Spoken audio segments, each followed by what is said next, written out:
Hey, this is Meridith Elliott Powell, and once again, it is Saturday morning, slightly earlier than we usually are, but it is time once again for Sales Logic. I am hanging out here with my partner, Mark Hunter. How you doing today, Mark? I'm doing good. We always flex the time because there's always something going on. What can you say? That's right. Even though it's the weekend, we are still drumming up business. So this morning finds me in Orlando, Florida. I hear it's going to be about 90 here today, and they have headed into typical Florida. It's beautiful in the morning, then rains a little in the afternoon, then jumping again at night. I got to tell you, Mark, I am in this part of Orlando where there is so much building going on. Disney is getting ready to move its IT department here, and I cannot believe the amount of construction that is in this in Lake Nona in this hotel area. It's incredible and exciting to see. So lots of business happening. Good. And I'll tell you what, it's not just in Orlando, it's many other places around the country. The economy is truly on fire, despite the supply chain, despite great resignation, hey, you can look at it as negative or you can look at it as positive. You and I look at it as positive. Nothing but upside out there. Absolutely. Absolutely. All right. I'm going to hit this video and we are going to go live. Prospect with integrity, we will get customers who have integrity. Integrity is the foundation from which everything is built on. You better understand value. But at the end of the day, sales is a relationship business. It is a people business. It is an emotional business.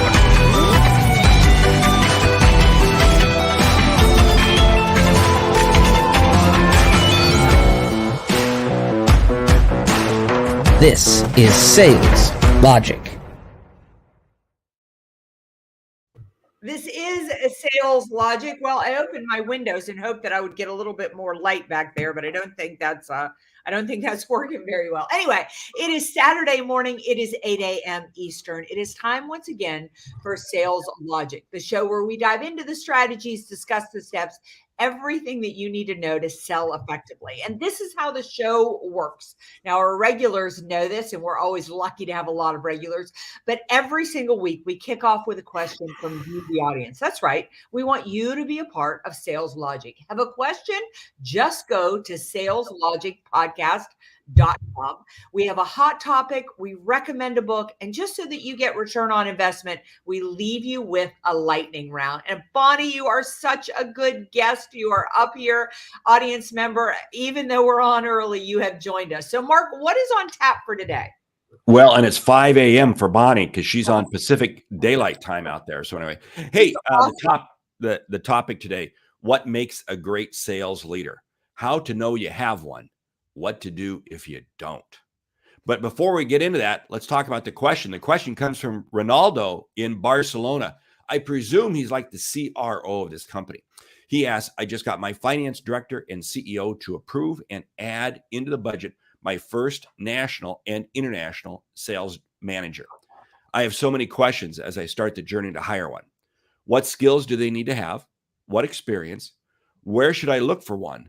And what, if any, interview suggestions do you have? Go. All right. So first, congratulations. You are going to bring in your first national sales manager, international sales manager. So good to you. That means your organization is really growing.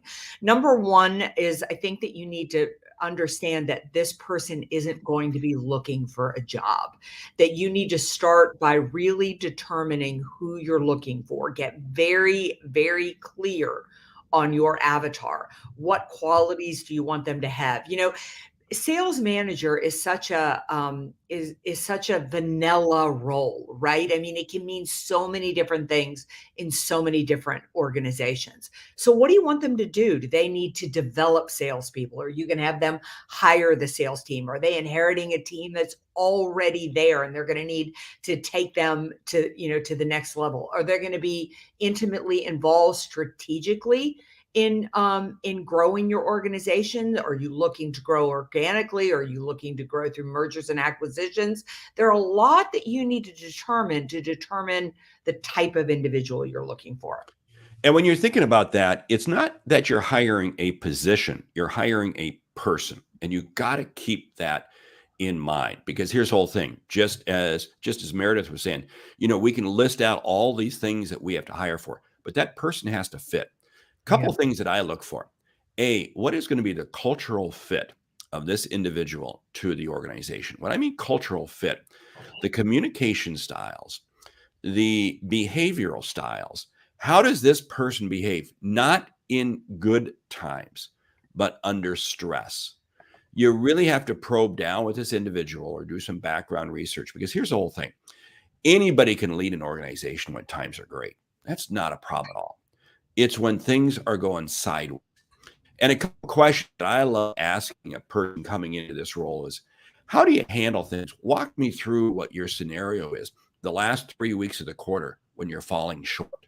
Walk me through specifically, what is the process you use? I'm listening for cues, and I'm going to rule somebody out. Oh, I jump in, I do this. I jump in, I do this. I jump in, do that. That's not the person I want, because I want the person who says, really what we have to do is we have to look at how do we marshal our resources better to prevent that from happening next time. I want a strategic thinker versus a tactical execution person at that role.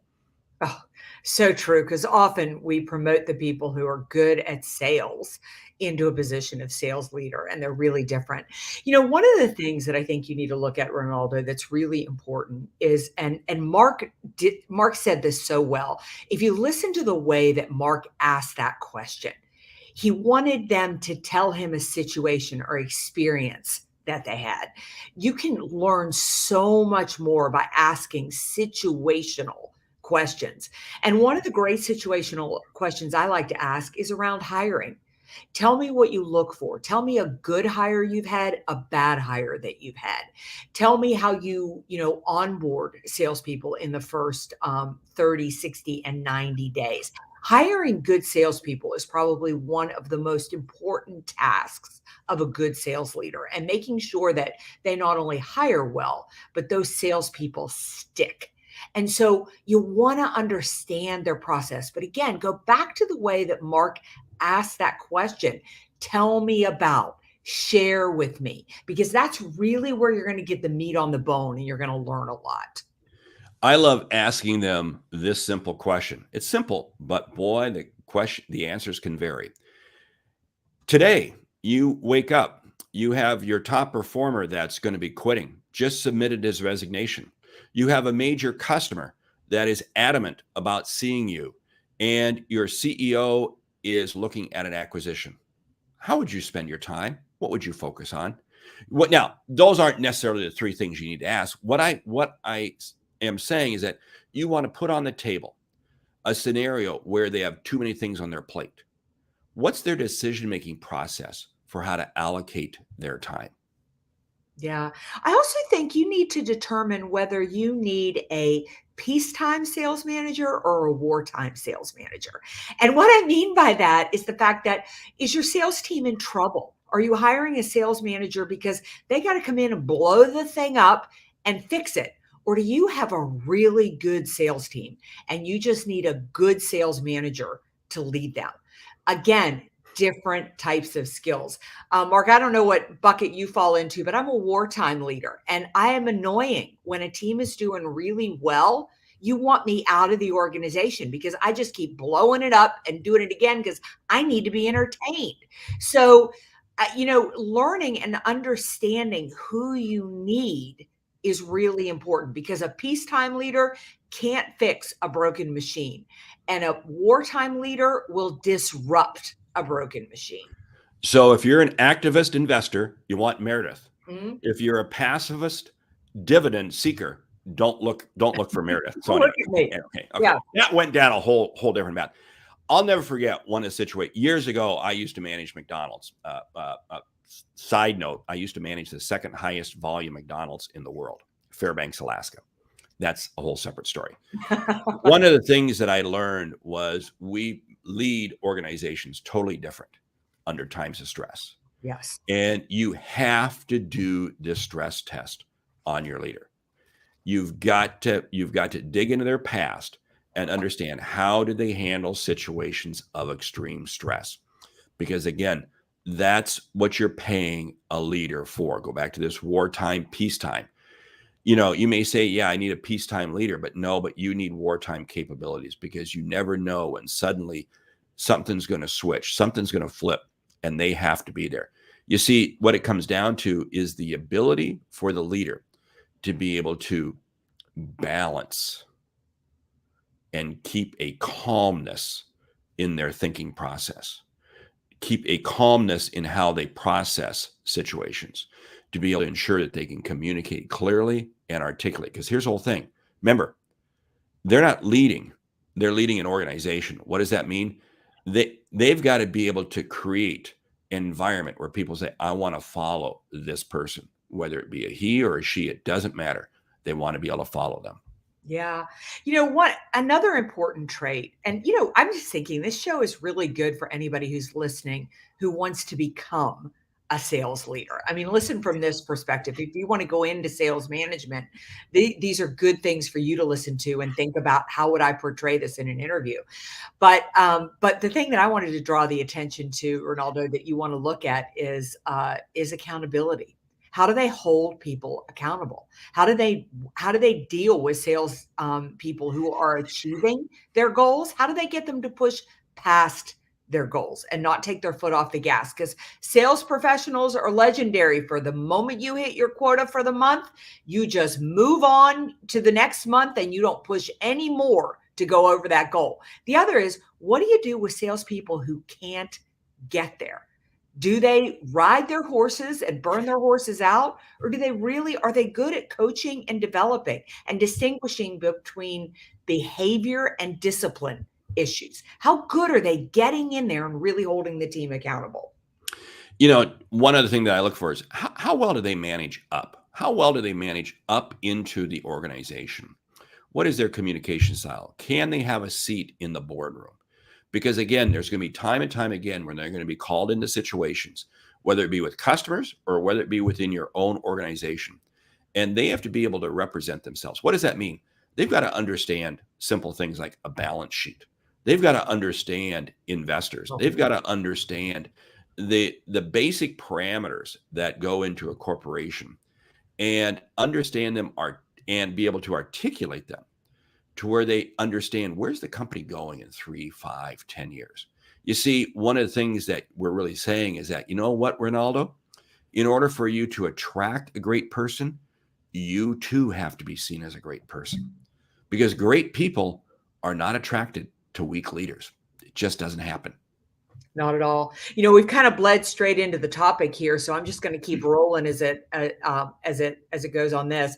How about this, Mark? Because you and I have talked about this so often. I would want to know, when I'm talking to my potential sales manager, tell me about your relationship with marketing, and how do you work with marketing, and how do you see the alignment with marketing? Because we all know there has been a big divide between sales and marketing. And there can't be anymore. It's not the way our marketplace works. Marketing is the very first step in any good sales process. So you want to bring in a leader who understands that, but has proven experience around it. And I look for leaders. I like it when a leader can sit there and say, yeah, I've done time on the marketing side. I've done time in operations. I've done time. I know, when I was coming up through sales, there were many times that I had a marketing role. And I'll tell you what, that helped me do my sales role better. And subsequently, I've had the ability to lead operations and lead companies. And it's made me better as a sales leader. It's made me better as a sales. It's that diversification of skill set. What does that do? It allows you to understand better when people bring you challenges, bring you problems, because they will. And here's the whole thing. As a leader, you do not want to be the one who swoops in and says, I have the answer. No, your job is to develop your people so they have the answer. You want them to come up with the answer, not you all the time. Yeah. Spencer has a great addition here. He says, as a leader, ask how I failed you. What a good question to ask the people who are working with you. Where have I misstepped? I love this, Spencer, because it's about understanding as a leader, you need to work on getting better and better and better, which is one of the major traits you need to be looking for in a sales manager. What is their growth mindset? What are they doing to learn? What are they doing to change? Because God knows that the way we sold 6 months ago can't be the way that we are selling right now, can't be the way that we sell in the future. So what is that learning and what is that growth mindset? And that comes out simply by asking them, Yeah. how do you learn? What books are you reading? What books have you read? And you know what's interesting? If you find a leader or you're interviewing somebody and and they can't think of a book that they've read, I don't want that person. Yeah, I exactly. don't want that person. What I want is I want a person who is continually challenging themselves, continually growing. I want somebody who says, yeah, I have this peer network that I connect with and I associate with. I'm involved in this. See, that's the other thing. I want a diversification of talent. In other words, that they're not so singular. I want people who are married to their job, no doubt about it. But I still need to have them to where they are involved in other things. What does that help me understand? That they can balance. They can balance priorities. They can balance things. Yeah, so true. I think another trait that you need to look for when you're looking for characteristics of a good manager is they need to be likable. They need to have that balance of being approachable and likable, yet commanding respect. I would want to know, how do you know that people follow you, that they're influenced by you, that respect you? What do you do to establish that position of authority yet approachability with your sales team? How do they know they can come to you, but they also have that little bit of fear around you so that they feel like they need to hit their goals? Leaders have to be willing to assume fault for things and allow others to accept the claim, the fame. Hey, one of the things you have to do, you have to be a leader. And we see this in business, we see this in politics. We see people who suck it in and they want to be the ultimate person. And guess what? They have weak people who are behind them. On the other hand, you see people who are always deferring and saying, no, it was the organization. No, it was the team. It was these people. Those are the ones where people say, I want to be part of that team. You and I have both been part of probably both situations. I can count several Absolutely. situations where I had a boss who was always giving all the praise to us for anything that happened. And he would take all the blame. And I've been on the opposite side. And let me tell you something. Wow. I can tell you which one I preferred working for. Yeah, I mean, absolutely. Patrick, we would definitely label you as growth mindset there with 25 hardcover sales and negotiation books a year. And Bonnie chimed in saying, demanding respect is a key criteria. My biggest thing is, again, Mark said it really well when you need a sales leader who understands their job is to develop other people, is to, when the chips are down, they're not jumping in and going out and making the sales calls themselves to get the numbers to happen. They understand they've got to get it through the people. At the same time, I have worked for sales managers that I knew couldn't sell as well as I could. And it made me lose respect for them. I need a sales manager who can come on a call with me. And when I'm struggling to close the deal, doesn't take the deal away from me, but helps me understand through that call how to do it. I need to know they understand. So you're looking for somebody who isn't afraid to get into the field anymore. Because if they're not talking to customers, they don't understand what their team is going through. See, they may have been the top salesperson 3 years ago, but that top salesperson 3 years ago isn't the same skill set that a top salesperson needs today. It changes. So they need to be willing to get into the field. Oh, they have to be willing. They have to be willing. They have to be able to do, because salespeople will see this out very quickly. If you're a fake and a fraud, Yeah. And I was part of a sales organization one time that was being led by a person who had no clue about sales. It lasted for about 3-4 months. And then Yeah. everybody saw right through it. Here's something you want to stop and ask yourself as a leader. You want to ask yourself, where have your people gone after they've left working with you? Something I look for people. Great I'm question. working with an individual right now, sales manager. He's in the process of building out a team of 50 salespeople. And he's already had several people promoted into other areas of the company. I said, that's great. You're developing your leadership tree. Your goal is you want to be developing people that are moving into other jobs, both inside the company and potentially even being hired away if that be the case. But they move on. That's your leadership tree, because ultimately you want people to sit there and say, I want to work for you. I want to work on your team, because good things happen to your people. That's what you want to ask yourself. Same thing with companies. You can look at I always tell college recruits, never go to work for a company unless you see people at that company who have moved on to bigger and better things in other organizations. That means they're developing talent. That means they really are investing in people and they're hiring great people. You want and you need to have great people around you. Yeah, I love Rich's comment here, be a hero maker, not a hero. And Spencer had a great, really great piece of feedback here.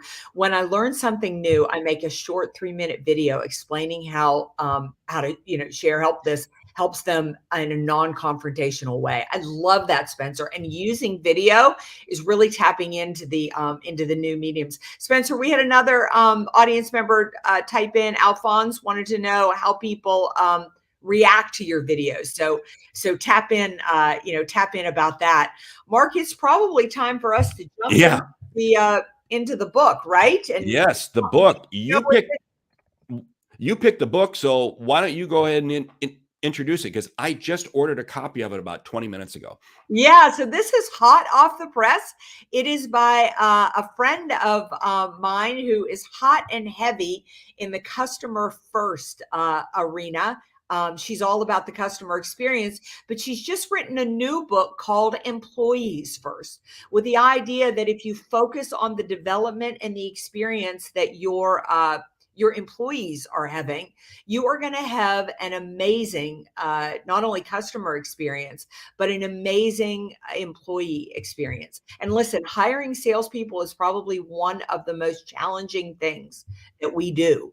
And if you want to hire people and hire them well, check out Donna's book. I just put the link there on Amazon. To Employees First. As I said, it is hot off the press, getting rave reviews, and a step-by-step process of how to create a culture that really attracts the best and the brightest. I really want to emphasize that finding good salespeople today is one of the most difficult things you're going to do, because they're in such high demand. So Mark has said this so many times in this show, you have to create that environment that shows people are getting developed, people are well taken care of. Your employees are bragging about what it's like to work there. And if you do that, then you're going to create a culture where all those 4.5 million people that are resigning in today's marketplace are looking for something better. They're going to come looking to your organization. Yeah, great people attract great people. So ready? Hey, lightning round. Are you ready? I am. Top 10 ways to develop or attract a great sales leader. I know. Listen to Sales Logic podcast. Okay, I'm sorry. Go ahead. Yeah. Okay. All right. That's a great one. We'll call that one. We'll call that one ground zero. Okay. Number one, I'm going to say you better create your avatar. You better get really clear on who you're looking for. Number two, you better be a great leader yourself. Look at your own leadership style. You will only attract people who are like you. Get clear on both the actions and the behaviors, the values that you're looking for from this leader. Don't just hire on skill set, hire on values. And to that, hire because you're hiring the individual. Again, that lesser stuff, yeah, it's there. But I got to have that personality, that culture fit, that communication style that fits into the organization. Number 5, get seriously proactive. Go out and identify where the person you're looking for is already working, and understand that attracting a great sales leader is like attracting a really great customer. This is going to take time. You're going to need to pull them away from another organization. Be willing to compensate them richly. I just was involved in a VP of sales hire, and the base salary is astronomical. But you know what? Attracted an unbelievable leader. Be willing to invest into your leader. Be open-minded and allow them to come in and create the environment, the sales environment that they want to create. If you interview well, you interview and you hire based on values and past record and experience, give them the room to create the culture that they want to create. Let them fire who they want to fire. Let them hire who they want to hire. Let them see the entire organization, not just one little piece. Make sure they have a chance to meet with the CEO. Make sure they have a chance to meet with some board members if that is capable.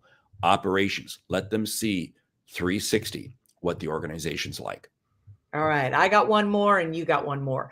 Onboard correctly. The first 90 days are mission critical.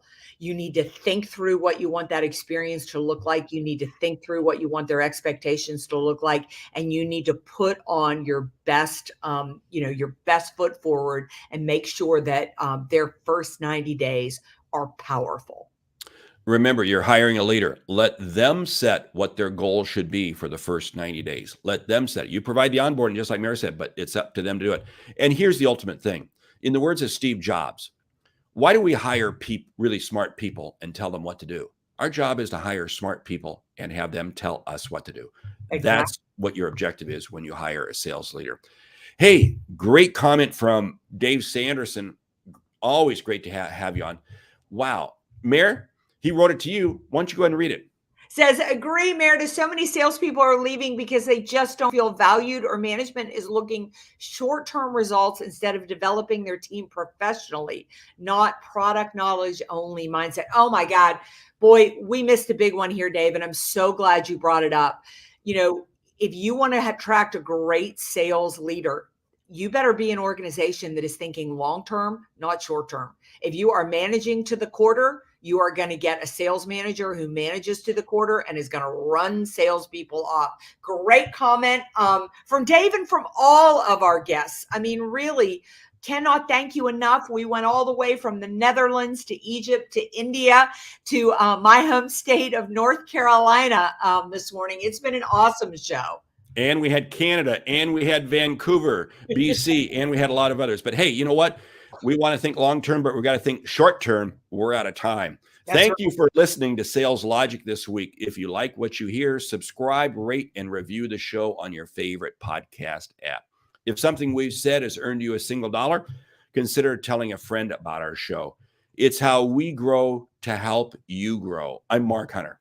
And I'm Meridith Elliott Powell. Remember, when you sell with confidence and integrity, uncertainty suddenly becomes your competitive advantage. And the sale becomes logical.